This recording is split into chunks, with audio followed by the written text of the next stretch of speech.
Today I'm going to be teaching you guys how to make your electric blue acara spawn. So basically what you're going to need is a somewhat smaller tank. This is a 20-gallon long. You're going to need different things that they can lay their eggs on. So this is just like a little pot. There's a piece of dragon stone, and then also sometimes they like to lay them on plants. Also, these fish are tropical fish, so you'll need a heater for them unless your aquarium room is well lit with heat. And for filters, I would definitely suggest getting one of these filters because the fry, once they start free swimming, they won't be able to get sucked up into the filter like a regular hang-on back filter. So what you're going to want to do is so I had them in this tank. It was my grow out tank, and I noticed that they're having breeding signs, like these two fish. And so what I did was I moved them into their own separate aquarium. That way they could do their own thing. And it took me about 2 weeks from when I moved them. They, at first when I moved them, they were afraid of me for about 2 days. And then just over time, they kind of started to notice that I was feeding them, and they started enjoying me a lot more. So they began more comfortable in the aquarium. I had a third one in here because I wasn't sure which one was a male and which one were the females. So one of them ended up getting beat up a lot. I'm assuming it was an extra male.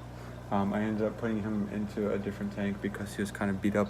So I put him into my community tank. But so basically what you're going to want to do to get these fish to breed is just put them in their separate aquarium. They'll still do it in aquariums like this, but the fish will probably eat them and your eggs won't do anything.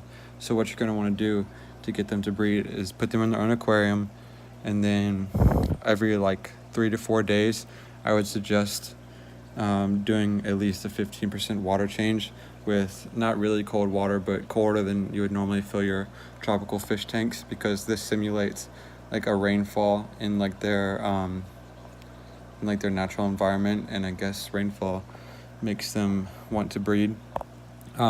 So right now this is a male inside of the cave or the pot.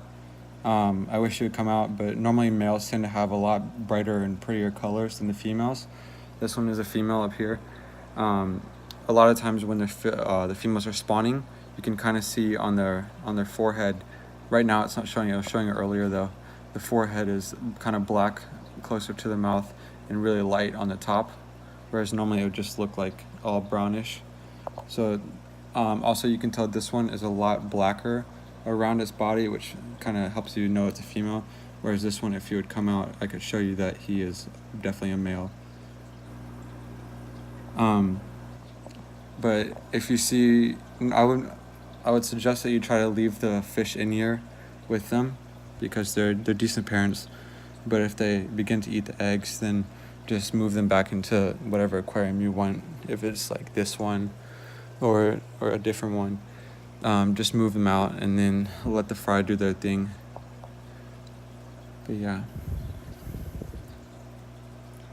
Another thing you'll need to know, once the eggs finally do hatch, you're going to only want to do about 5 to 10 minutes of light on the tank per day, because it is good for the fish to have light, but at the same time they'll if you have too much light, then it can kind of harm the fish. That's why I've got plants that are very they're not really needing of light. They need it, but it's kind of low necessity, but they also have some algae problems on them, so if the less light would kind of fix that anyways. So yeah, I'll post another video in a couple of days when the fry are different and moving in a different pattern and starting to move and be in the wiggler stage, and I'll update you to see if I end up moving the parents or not. Another thing that I find that helps with breeding these fish is getting a black background or painting the back of your fish tank. I think it makes the fish feel more comfortable.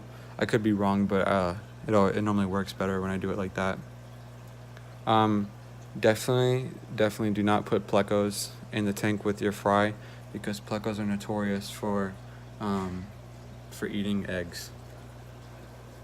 But yeah, so I'm gonna give you one more look and then I'm gonna end the video.